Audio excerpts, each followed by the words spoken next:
এবারে আমি আপনাদেরকে বলেছিলাম যে মহরম মাসে তাজিয়া বানানো হারাম, মহরম মাসে ইমাম হোসাইনের শানে বুকে ব্লেড মারা হারাম, খঞ্জর মারা হারাম, ছুরি মারা হারাম, চাকু মারা হারাম, লাঠি খেলা হারাম, বাঁশ খেলা হারাম, এই কথা বলেছি। আর মানুষের মধ্যে একটা কোলাহল সৃষ্টি হয়ে গেছে, মানুষ নিয়ে আমাকে নিয়ে সমালোচনা করতে আরম্ভ করেছে। শোনেন, হারাম বলেছি হারাম, যেটা হারাম হারাম। এ প্যারে মুসলমান, গর্দন যদি চলে যায় তারপরে বলবো হারাম হারাম হারাম।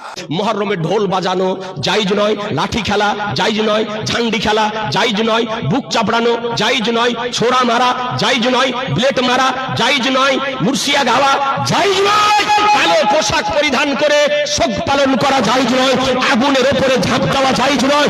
এগুলো সব কাজ হচ্ছে শিয়াদের কাজ। এই সমস্ত কাজগুলি কাদের? শিয়াদের কাজ। আমার সরকারে আলা হযরত ইমাম ইশক মোহাব্বত ইমাম আহমদ রাজা বলেছেন যে মুহররম পালন করার নামই হলো যেগুলি বললাম ওইভাবে।